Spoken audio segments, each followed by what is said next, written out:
guys, now I'm going to get started. So thank you all for coming in. First off, well, this is obviously, was the coding bootcamp I worked for a scam? So first thing I want to do, I tried putting a hand emoticon up here, but my browser doesn't support it, so you'll have to use your imagination. Just by a show of hands, who is a current or former bootcamp graduate or student? I know we got one. All right, a couple of you. So you guys are probably all wondering if the thing that you paid so much for was actually worth the money. So that's what we're going to be talking about today. So, too long, didn't read. In summary, no, it's not a scam. And actually, my wife said that what I should do is I should just come in here and say, yes, it's a scam, and so is this, and then just leave. She doesn't like it when I work on the weekends. But no, I don't think it is. That said, there's an asterisk after that. It's not a scam, or if it is, then I think pretty much everything else in education is also a scam. So this talk is going to be me basically just quantifying what I mean by all that. So a little bit about me.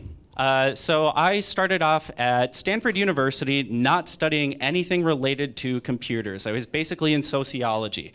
While I was at Stanford, I took one computer science class, CS 105A, which was basically super simple HTML and CSS. And that is the extent of my formal computer training. So I dropped out of Stanford after 2.5 years without finishing my sociology degree. And no, I did not do what Stanford dropouts do, which is go and start a startup and make $1 million. It's funny, I used to say that I would go to Stanford, drop out after 2 years, and make $1 million. And I did drop out of Stanford. I did do that after 2 years, but I'm still working on the $1 million. So hopefully that'll be along eventually. But yeah, so I dropped out of Stanford, and then I ended up moving to Washington, D.C., where I worked for a nonprofit, ostensibly to help manage an internship program for them. But the thing about their internship program was that it was all managed on Salesforce. Who in here has worked with Salesforce before? Yeah, Salesforce. Best user interface since never.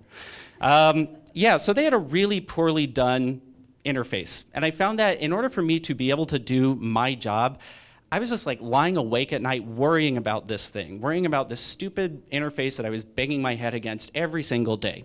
So I ended up just sort of picking up bits and pieces of Salesforce knowledge here and there to try to make it work better, to try to unsuck it.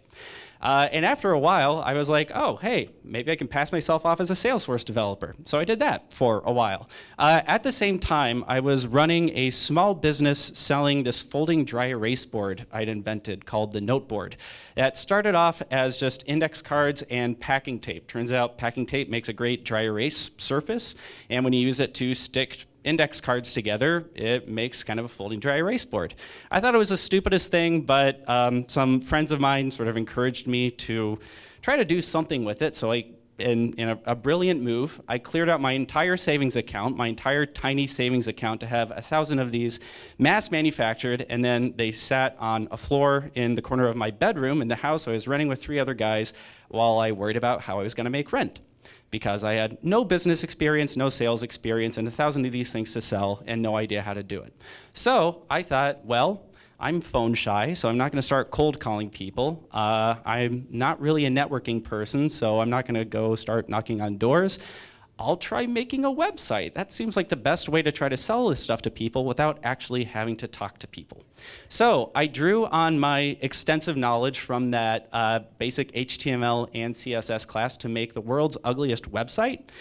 And it was basically just a PayPal button. I posted a link to that site on Reddit and went to sleep. And when I woke up, about 500 of those noteboards had sold. And so that was complete and utter luck. But now I knew that the entire Reddit audience was looking at this website, and this ugly, ugly website is not how I wanted to go down in posterity. So I started learning more things to try to unsuck that website. So this is the second instance of me learning technology to try to unsuck something. So after doing that for a while, I got pretty good at front-end web development in PHP, and then I ended up working for Coinbase, which was, maybe still is, the world's biggest Bitcoin company, to help manage their API. This was work that I was doing remotely, and so for being not really a people person, I got kind of lonely, so I decided to start teaching, and I started teaching just basic HTML and CSS again for free in libraries around DC. Never thought it could be anything more than a hobby and something to get me out of the apartment, but then I stumbled across GA, or General Assembly, and found that teaching web development actually can be a full-time job. So I taught at General Assembly's campus in DC for about a year and a half, and here's one of the cohorts that I taught.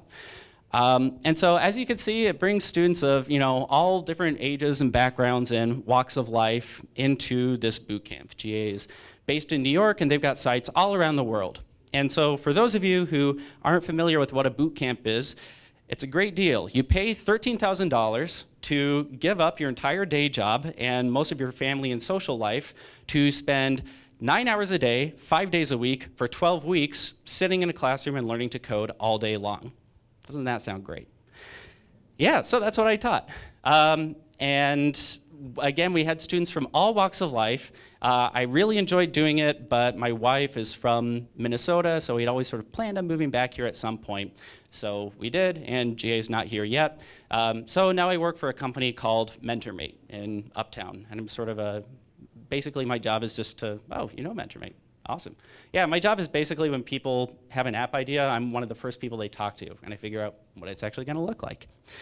So still sort of education. But anyway, I am talking about boot camps. So GA likes to boast this 91%-ish job placement rate. That is, all of their students who come in, 91% of them get some sort of a development job within 90 days of graduating.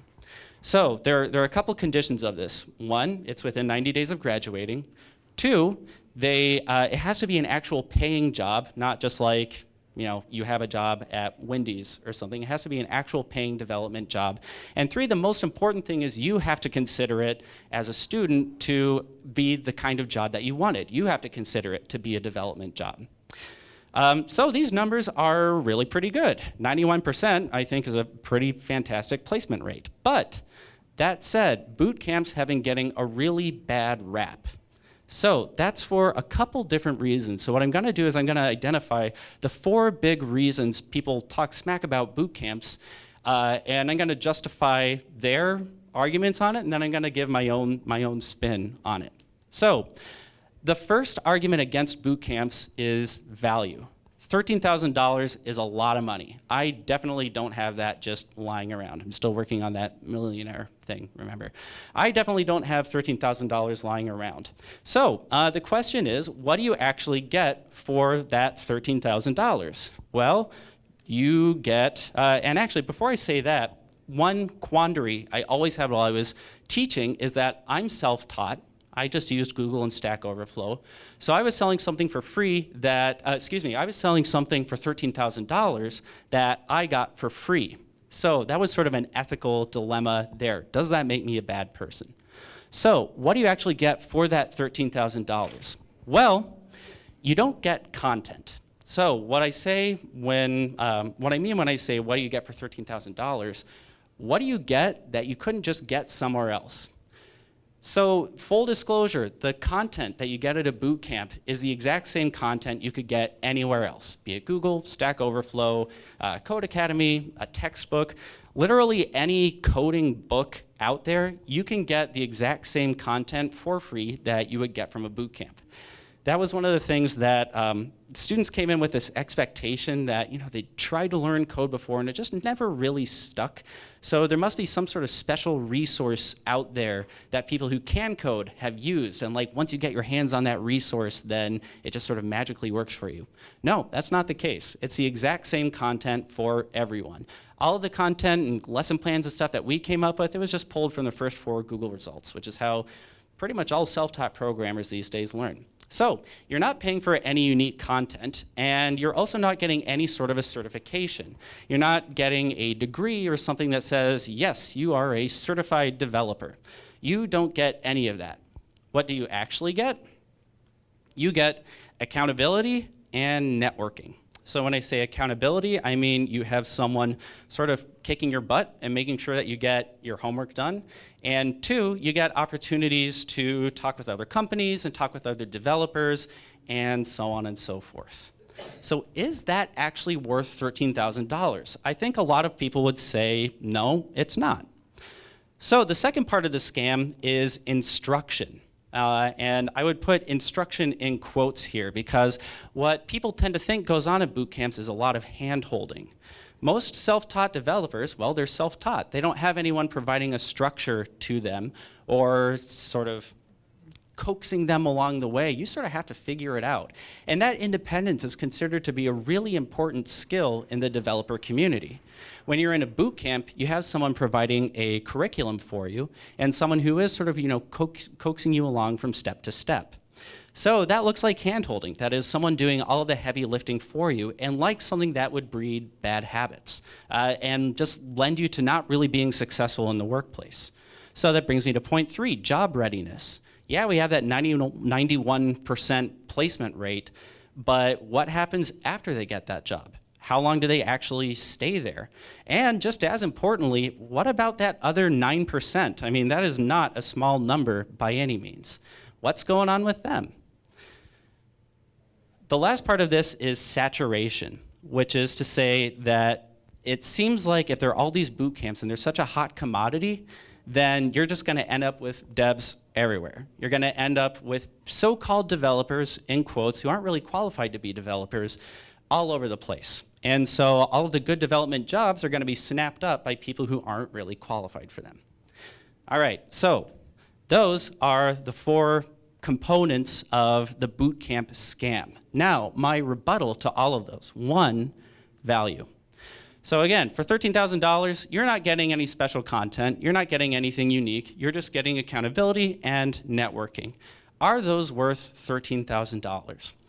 Well, so the word boot camp is really interesting, or the term. I mean, boot camp, that's like, military boot camp, right? That's doing push-ups for 12 weeks or 3 months or whatever so that you can get stronger and blah, blah, blah. Could you do that by yourself? Yeah, sure. You can spend 3 months doing push-ups. Will you? Probably not, unless there's a guy with a Smokey the Bear hat yelling at you and telling you to do it, someone who's really pushing you to go from step to step. I don't think you can understate how incredibly valuable this is. I mean, I think in any education system, I really have yet to encounter a school where what they're teaching you is something that you couldn't learn anywhere else. The value in education is having a leader figure or a mentor figure there to hold you accountable and getting from step A to step B. That's incredibly important. It's also something that's really easy to forget about because, I mean, I'm disciplined. Shouldn't I be able to do these things myself? Yeah, I'm disciplined, but not really. I'm really kind of a lazy ass. And so there's a reason that I don't know, I don't know how to build computers like Joel does, or I don't know how to do any of these things because I've just never taken it upon myself to really I just get bored. I can't do it. So this accountability piece, that by itself, I think, is worth $13,000. But there's also the networking component, the people who are in the class with you, and also the fact that most of these programs have some sort of career coaching aspect to it. Not all of them do, but a lot of them do. And even if they don't, a center of development education is naturally going to attract a lot of people who want to hire developers. It's sort of a one-stop shop to go and look for new hires. So objectively, if you're just looking at it in a vacuum, is that worth $13,000? Maybe not. But if you consider it to be an investment in getting a higher paying job and getting like a pretty legit career, then I think it's worth the money. But that's just point 1. The other thing I want to address in value is this whole idea of certification. So a lot of people say like, well, okay, that's all very nice, but why not just go to college where you can get an actual computer science degree? Well, one thing that's a misconception is that computer science is not the same as coding. I would say if you want to, learning computer science is like learning how to build a car. It's not like learning how to drive a car. Just because you can build a car doesn't mean you can drive one, and just because you can drive a car doesn't mean you can build one. If you want to learn how to build the car, then I think computer science is absolutely the way to go. But if you want to learn how to write code, then it's not necessarily the right option. One of my students had a master's in computer science, and yeah, he did well, but he wasn't the best student that I ever had. It's because he didn't learn coding in school. Maybe some C, maybe some Java, but that was it. It was much more sort of lower level fundamental stuff, not how to write a web app, for instance. So yeah, you don't get that certification, but if you really want to apply those skills and really just make an app, then computer science is probably overkill for what you need. So, 2, instruction. Now, of course, I'm biased with this one because I was an instructor, but I think the quality of instruction is pretty good. So, that's my opinion, and that's all I'm going to say about it. Now, so to quantify that a little bit, the coding bootcamp industry attracts a lot of people with really solid expertise in education. So that is instructional coaches, former teachers, people where their entire job is just making sure that these curriculums are well thought out and coaching the instructors on how to teach better. It's not just a whole bunch of developers with no teaching experience who just sort of swoop into teaching, like some college CS classes are. Now, okay, I'm biased again because I dropped out, so I'm like, yeah, anti-establishment. But still, so that's one thing, is that there is a lot of education expertise that goes into boot camps. But 2, anyone who's in the development community knows how passionate developers are about teaching other developers. Developers really like to argue about code, and they really like to try to get you to agree with their opinions on code, which I would say is a form of teaching. So we would spend hours just debating what is the best way to teach this content without holding hands, or talking about how best to work with a student who is struggling, or what's the best order in which to teach stuff. Should we teach the back end first and then the front end, or the front end and then the back end, or should we do just like command line level stuff and then start going into the web browser? What's the right approach? So I would say we had these 2 things. We had expertise and effort or enthusiasm. Pick your E word. Those were really big things in this. So I think that that's something that any successful school has. It's not that they have unique content, it's that they have really passionate people who really want their students to succeed. So that's instruction. And number 3, job readiness. So again, what about that 9% that we talked about before? Well, those 9%, the students who didn't really go on to do very well, this isn't always the case, but in general, they were the students who came in sort of expecting that this was going to be a job on a silver platter, that you didn't really need to put in the legwork. You would just be able to put on your resume, hey, I did General Assembly, and now I'm a developer.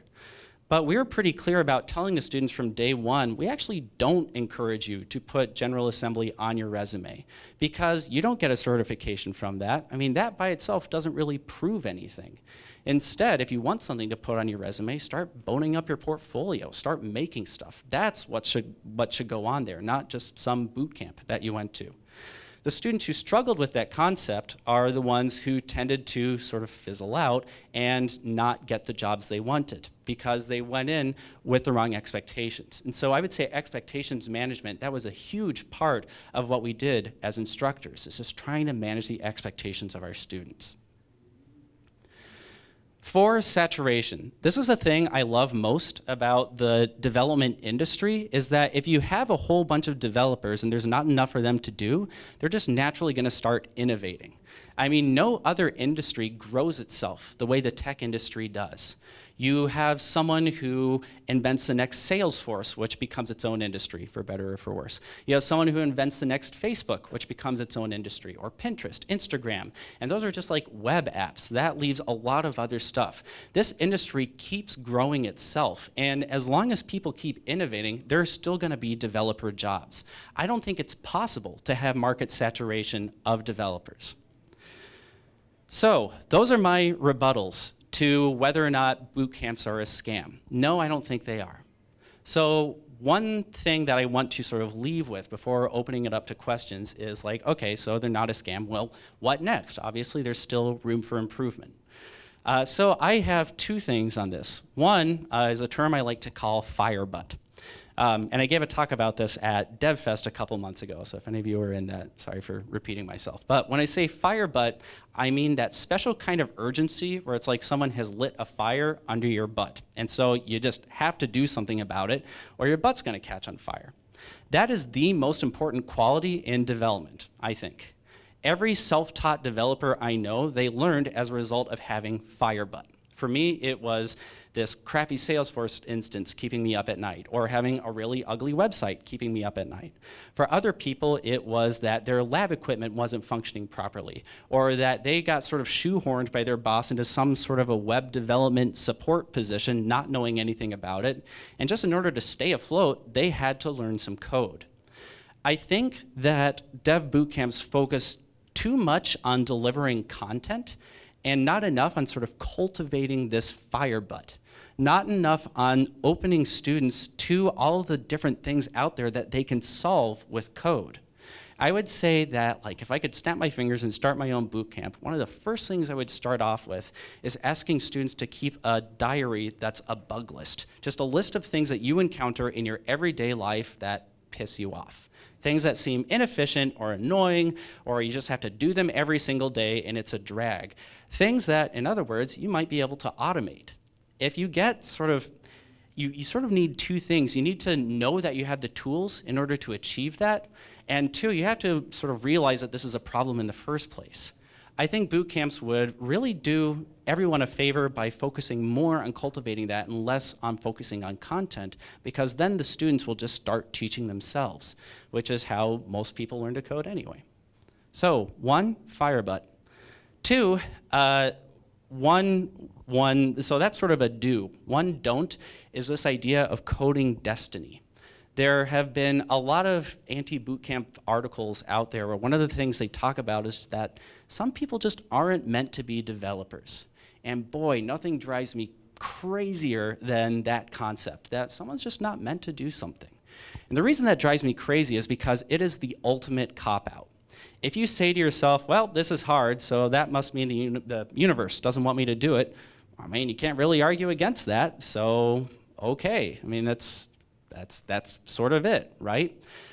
Whether or not this is empirically true, I mean, it may come out 50 years from now that yes, it does say in your DNA whether or not you can be a developer. Until we know that, this kind of attitude has no place in education. There is no room for educators saying, yeah, you know, I just don't think that guy is meant to be a developer. Because if you believe that, then, you know, what's the point? Why keep on working? Why not just devote all your time to studying genetics or studying statistics and trying to find those people who can be developers? So again, regardless of whether or not it's empirically true, which we won't know for years, if ever, it doesn't have any place in education. So that's sort of my big thing for the world as a whole, but specifically for you guys, what I would encourage you to do is to teach, regardless of how much code you know or you think you know. Even if all you know is this basic HTML and CSS, you know more than 99% of the world, and that 99% really wants to know what you know. So teaching is a good thing on the one hand because you're doing a service to everyone else, but I'm much more interested in why it's good for you. Teaching is the best way to learn. I learned so much by having to take all of these sort of random facts I'd gleaned from Stack Overflow and Google and try to put them in a logical order that made sense to people. And boy, it was hard and it was scary, and for the first year that I did it, when I was just sort of doing it as a hobby, I didn't even get paid for it. I was just doing it for, not even for kicks and giggles, just for kicks, I guess, because there weren't that many giggles. It was really hard, but I got so much out of it. So teaching is great for a couple of reasons. 1, how much you learn. 2, how many connections you make.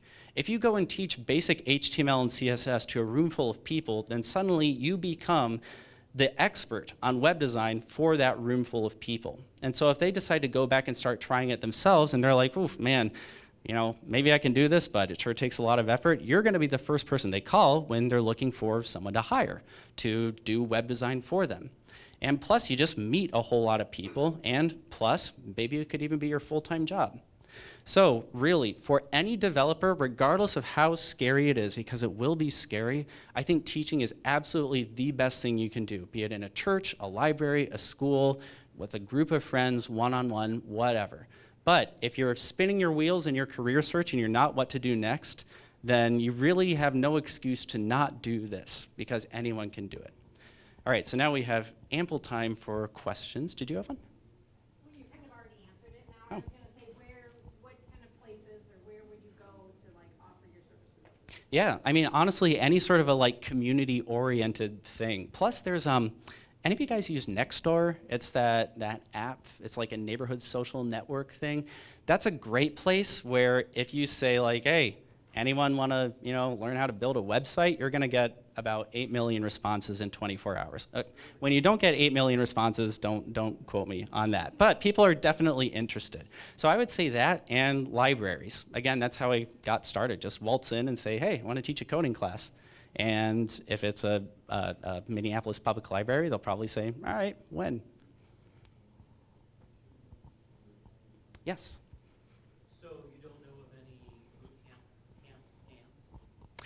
Bad ones or ones that are outright malicious? Great question. So that's the other thing about boot camps, is that there's not much regulation of them. And as a result, there's huge variety in boot camps. So I can only speak from my experience at General Assembly, and also from what I know of like Prime Academy, Iron Yard, the people that I spoke to there. I don't think those are scams. Everyone I met there seems really, really passionate about it and really committed to it. Are there some out there that are? Maybe, but I would just shop for a boot camp the way you would shop for anything else. Look at its reviews online. Do your due diligence and like go in for a sample session or something. There's no reason to get suckered in as long as you're not like just signing your name on something without looking at it first. So there may be some, but I think they're avoidable, and I haven't encountered them yet. Yes? What are the retention rates coming out of a boot camp? They may 91% get a job. How many keep it very long-term or stay? Yeah, so that's one of the things that, sorry, I should have touched on that more. That's one of the other criticisms, because I don't know, honestly. Like, I know GA keeps tabs on people, like sort of in perpetuity, but I'm not sure what those statistics are.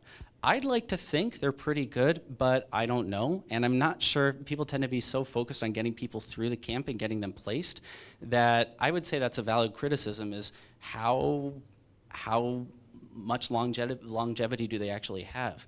One thing I was reading about just now when I was putting together some of the slides is that Stack Overflow's developer survey results just came out, which says like, what programming language do you use? Where'd you learn to code?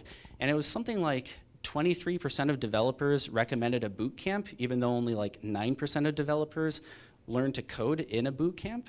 So I think that's pretty good. I mean, if 9% of developers actually do that, but like 2.5 times that recommends it, I think that's pretty good. But I still don't know, unfortunately. Yes? I went through a boot camp, and the 91% is pretty accurate. Almost everybody who went through it with me got placed. I think only 2 people didn't. There's 23 of us. And I keep in contact with many of them, and they're all still at their positions. And that's a year and a half later. Yeah, that's one of the things that sucks about being a teacher is like, you're all chummy-chum with your students, and it's like, oh yeah, we're besties, and then they leave and go get a job and you never talk to them again. So it's like, oh. Lunch with my instructor once since that time. Good for you. That is awesome. Yes? If boot camps, there are lots of issues here, provided information about their students, like an opt-in, opt-out kind of mechanism, then you could have data that you could then mine, looking for those people's work, their resumes, their Git repositories, and then do some analysis on them. Like that could be a boot camp project. Yeah, I agree. I would say that one criticism I have of GA is that they were focused on growing really, really fast. Whereas I think one thing that Prime Academy does really well is they only have one site, they're only in Minneapolis, and they're not focused on opening 3,000 branches ASAP. So they probably have pretty good data on that. But I think GA, just because they're trying to grow so fast, they were again sort of front-loading their efforts and not rear loading their efforts so much, not thinking about capturing all that data at the end. So if that information exists, it was probably kind of like scrambling to get it together, and it's not something that I'm privy to. But I think that would be an excellent project. Coursereport.com, they do a really good job with tracking all the boot camps. Oh, yeah. So coursereport.com would be a place to go to do research. They have like student reviews and just all sorts of information on boot camps. Yeah, when I mentioned like doing reviews on boot camps, Course Report is totally the first place I would go. Yes? Do most bootcamps have relationships with the big companies? So then, like, if I'm looking to join a bootcamp, would it be beneficial for me to look into which companies every one of the bootcamps I'm interested in? Mhm. Or like have relationships with? Yeah, good question. So different boot camps do different things. Some you don't even pay in advance. They just like take a slice of your salary afterwards. Some do have partnerships where you are like 100% guaranteed some kind of a job. Others like GA, they don't have any formal partnerships. They're just sort of friendships, or it's like, hey, come to one of our meet and hire events. And it's sort of mutually beneficial. I mean, the students get an extra networking opportunity and the company gets an in to hiring new talent. So I'm sure there are some that do have those partnerships. Like Prime was born out of the nerdery. So if you really, really wanted to go work for the nerdery, that might be a good place to go. And they're also located literally right next door to them. But I think it probably depends. I don't think they are like, an easy slide into the nerdery.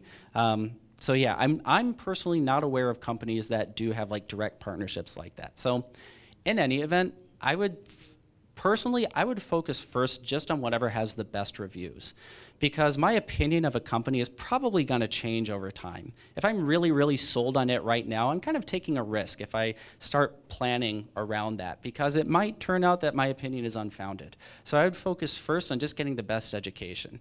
And then if the education is good enough, you can probably get a job wherever you want anyway. Yes? What are the long-term expectations set at the bootcamps? I've worked for a lot of employers that if you didn't have a degree in computer science or engineering, they throw their name out the door, or if they hire you in at significantly lower salaries and you're capped at how high you can go. Mhm. They won't ever call you an engineer level. You may come in as a technician, but you're never going above a basic. Yeah, so it's like, is the expectation that students will eventually go on and get a degree? Is certainly not where I was. Frankly, I would say if that's the case of that company, I probably don't want to work for them anyway. What? Wow, I think that might depend on the kind of development, because I know that as a web developer, it tends to be very much a meritocracy, where it's just, what does your GitHub portfolio look like? But that said, when I go and apply at government jobs, or especially like medical firms, then they're really, really antsy about getting those degree requirements in there, probably mostly from a liability standpoint. So I personally haven't encountered that, and so I never like tried to coax my students into that as well. So I think it must really depend on the industry and depend on the kind of career as well. Yes? And I can confirm there are companies exactly like that, exactly what she said. And there are companies that will have that, and then will say, or equivalent work experience. Mhm. And that or that qualifier there is incredibly important. There are companies that don't have that. Others will say, oh yeah, if you've got 20 years of experience, we basically don't care what your educational background was, what degrees you've got. Yeah. It varies a lot, and if you're at a company that has even things like salary caps, that can be a company to stay for a while, but once you hit the salary cap, you're not going anywhere. Yeah. Some of those companies do have educational opportunities because they really want their employees to have it, so that could be still a good company to stay at. But you're right, it could be a bad place to never go, and it's questions to ask. Yeah, I agree. Thank you. Yes? Who's the typical student that would go to, say, a boot camp? Have they had like previous, do they already have a college degree, or else are they working in the IT space and they need some more skill to develop? Honestly, you name it. I mean, like, Looking to make the transition. yeah. And I was thinking doing the boot camp route because I already have a college degree and I really don't want to go back into doing, trying to work on getting another degree. Well, hey, I don't have a college degree, and I taught one, so I mean that. But I mean, so my students, man, they were all over the place. I had a 65-year-old retired Air Force technical sergeant, a retired Air Force lieutenant colonel, a whole bunch of videographers for some reason, waiters and waitresses, actors, like servers, dishwashers, cooks. I mean, business people, like stay-at-home moms. I mean, really, like pick the archetype, and they were in the boot camp. It really was so diverse. I mean, my worry going into it was that it was going to be a bunch of students fresh out of college, which nothing wrong with that, but they have a very different educational experience that I don't think is necessarily going to work well with a boot camp if that's all you know. And people were all over the place. We had some of those students, and we had a lot of people who weren't. The reason why I was thinking maybe boot camps, because I currently work in a IT support role, and like you said, I often run to these situations of like, I see the problem, how come I just can't go in and fix it? Yeah, totally. I mean, even if you didn't have the IT job or a college degree, I would say you're a shoo-in. I mean, I really can't think of anyone who wouldn't benefit from or who wouldn't get something out of the experience unless they were someone who just learned really, really poorly in a classroom environment. And GA had a pretty classroom-heavy environment. Other boot camps are much more sort of loosey-goosey with the environment. So I'm sure there's a boot camp out there for you, which is to say, yeah, I'd say go for it. Oh, yeah, absolutely. Okay, so I actually went through a boot camp that wasn't so successful. And I think that doesn't necessarily mean that boot camps aren't a bad opportunity. I believe that there are really good boot camps out there. I think it's just up to you to do your due diligence and do your research, figure out what works for you, what you want to learn. And it's really up to you to market yourself. I know some other boot camps have employers come on site and, are looking for junior devs, which is great. But, it's really up to you to figure out how to market yourself. Like you mentioned, build your portfolio and just like you weren't going to like GA or to this boot camp, take that, act like that's not on your resume and build your experience from that. Thank you. And yeah, that goes back to that expectations management thing again, is like, I know when I went into college, sorry, this is just therapy about college for me. When I went into college, I was like, sweet, this is my like free ride into a good job. But no, I mean, of course, you still have to market yourself. You still have to, put in all the legwork to get a good portfolio and good resume and blah, blah, blah. And I think that's true of any job. I mean, I have yet to find something that is like a free ride to, well, not a free ride, a $13,000 ride even to like a career for the rest of your life. I don't think it exists. You just got to put in the oomph. Do you think that some companies would be willing to pay for the tuition of a boot camp? Yeah, that was one thing that really surprised me on that Stack Overflow survey actually, is that like it was like 42% of bootcamp students, they were developers when they went into it and their company was like paying for them to go to it. I only had like one of those students in my class, so it probably depends very much on where you're going. But yeah, that absolutely happens. Totally depends on the company, but it absolutely happens. Maybe they were treating it as like an immersion program for the literature framework. Yeah, we also, I remember there was some in DC, of course, there was some government agency that like sort of hired us to do a special data science boot camp kind of thing. I wasn't part of that. I'm JavaScript, they were Python. But yeah, I think that happens too. So I know you had mentioned that networking is like a good reason to do it. Do a lot of the boot camps like build that in, like actively promote networking amongst the other students, or just being there to do it yourself? I mean, I know ours certainly did, and I know that Prime Academy does as well. They do them in different ways, but yeah, at GA it was this program called Outcomes, where there were like career building workshops and actual career coaches like employed full-time on site. So there was a lot of support for that. And it was funny because it was one of those things where everyone was like, I know how to write a resume, do I really have to go through this? But it was like boot camps in general. If we weren't like forcing them to go into this class, they just wouldn't get it done. So anyway, that's a tangent. Yes, that absolutely exists. Mm-hmm. There's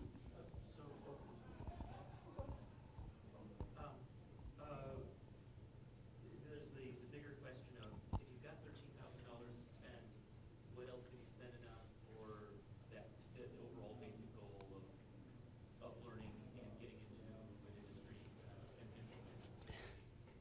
Yeah, I mean, I honestly don't know. Like, I have tried so hard to teach myself coding in a structured way, and I've just never been able to do it. I think it's really important to do it through a class because honestly, learning to code is just really boring depending on how you do it. Like, if you buy, you know, a 300-page JavaScript textbook and try to read it end to end, you're gonna wanna tear your eyes out. I mean, it's just not fun. It's like trying to learn Spanish. I mean, if I try to read a Spanish textbook end to end, I'm probably gonna want to tear my eyes out then that way too. The best way to learn it is sort of on an as you need it basis, or if you have someone kicking you through the process.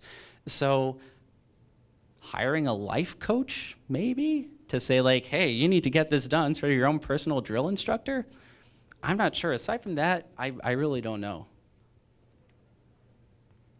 I have a question. I mean, what if it's not always feasible just to drop your day job and do this remotely? Yeah.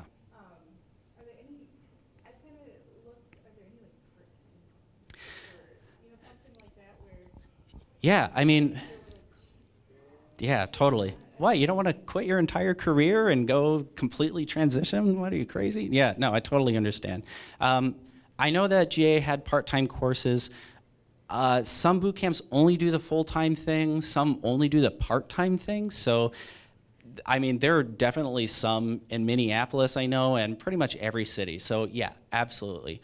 One thing I would caution you against is watch out for things like Code Academy or those online ones. Like, I think they're great and they've put a lot of work into them, but it's every time I do one of those, I go through it and I'm like, yeah, I know Rust now, or I know Python now, awesome. And then a week later, I've forgotten all of it. Because there's just not, if you just sort of learn it without a reason to learn it other than, I think I should know this, then I don't think it's gonna stick. You have to sort of have that fire butt. You have to have that need to learn it.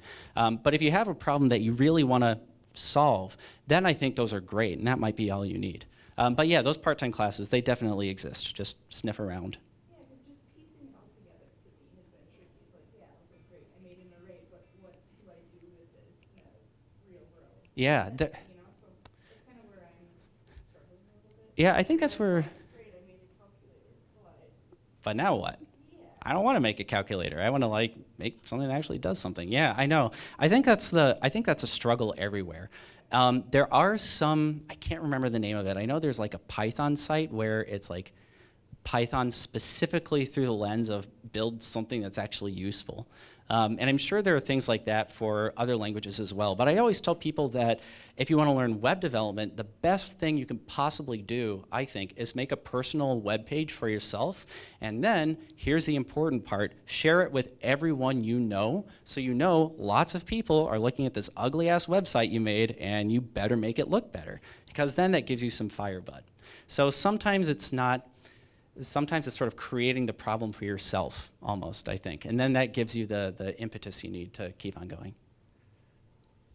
Mm-hmm. I have two questions. So, in your experience at GA, like, what was the attrition rate of students? How many made it to the graduation step? Because obviously they wouldn't be counting them. And then, sort of related to that, there's three questions. Like, what percentage of your students graduating actually have confidence that can jump into a junior dev job and get it done? You know, with I think the expected amount of on-the-job training you have for someone who's self-taught. Yeah. Well, so the first question about attrition, I would say, oh, I'm sorry. Did you? Well, my third, I'll Okay. do those. We'll start with two. So the first one, the attrition rate, I want to say was, so interestingly enough, it increased the number of students there were in the course. Like, I mean, of course it increased, but like the percentage increased. So it was like, I would say anywhere between like 3% and then one really rough cohort, it was 9%. That was also our biggest cohort. So yeah, it's got to be small, I think. The second question, about confidence. Whew. So the developers in here know that the development field is rife with imposter syndrome. In fact, I would say pretty much every developer feels like they're not really qualified to be there. Well, okay, not every developer. Some are like, yeah, I got this. But a lot of them, especially junior developers, are like, oh my God, everyone else knows so much. I don't know anything. And then about a month into it, you realize that everyone else is just making it up as they go along as well. They're just better at hiding it. So, I mean, if you were to talk about like raw confidence, I would say almost no one was like, yeah, I can do this. And that was a part of my job, was being like, oh, yes, you can. If you say you can't, then that means I did a bad job in teaching you. And I think I did a pretty good job. So you're going to go out and get a job. Okay, yeah, so I would mean their confidence and your confidence. Oh. How confident were you in the students being able to transition? Ooh, that's a good question. I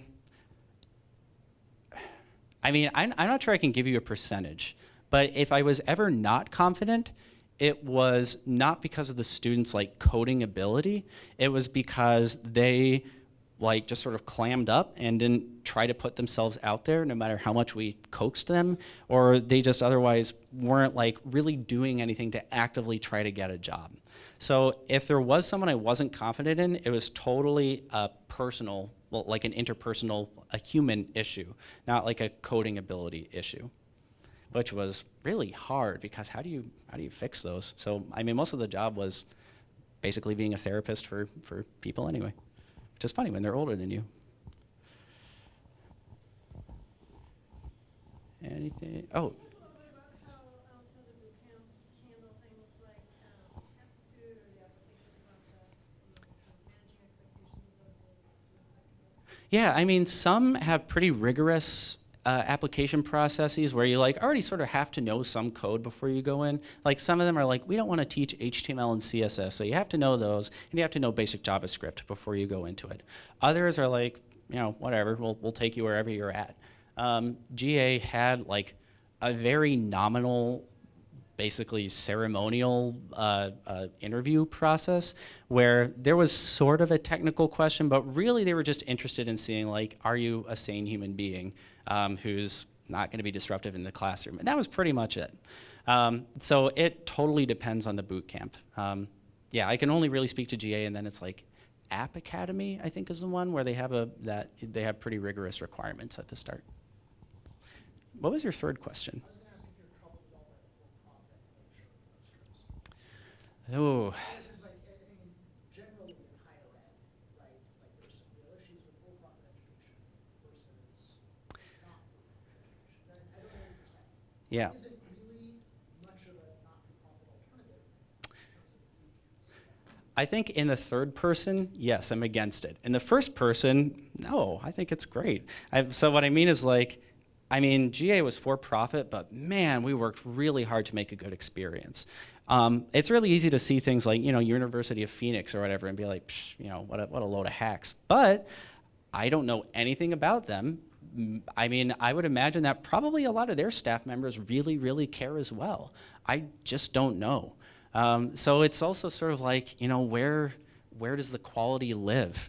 I mean, is it like, I don't know. I can't imagine someone going into teaching as a career who didn't really want to be a teacher. Okay, that's a lie. My wife is a second grade teacher, and she's in there with some people who should not be teachers. But yeah, I just don't know. I honestly don't know. I feel like if there is an issue with the for-profit model, then it's probably not the model itself. It probably just varies from school to school, I think. It's probably each school's mentality. Intrinsically, do I think there's anything wrong with for-profit education? Nah, it's a valuable thing, so go ahead and sell it, whatever. But I think it depends a lot on the school. If someone's not delivering a good product, they sure as heck shouldn't be expecting people to pay big bucks for it. Any other questions? How much of your job as an instructor was reading code of students, giving feedback, and how much was it speaking and meeting one-on-one? I would say it was about a third each of those. I would say it was about a third, well, okay, I would say it was 25% just doing prep work, which could be any number of things. 25% actually sitting in front of the classroom, 25% meeting one-on-one, and 25% reviewing homework. And man, some of the homework was interesting. We had students who would write like 1,000-line JavaScript applications and print them all out and then go over them with like a highlighter and a pencil to like annotate their own code. That was wild. Anyway, but yeah, I would say it broke down like that. Anything else? Well, my phone number, not my phone number, my email address is up there if ever you want to get in touch. I really, really miss teaching, and Prime Academy is in Bloomington, and I'm in Uptown, and I don't want to make the commute, so I'm not teaching. But I really like answering questions about this stuff, so please feel free to get in touch if you have any questions about literally anything at all. Clearly, I like to hear myself talk, but I also really like to just nerd out about this stuff. Thank you, guys.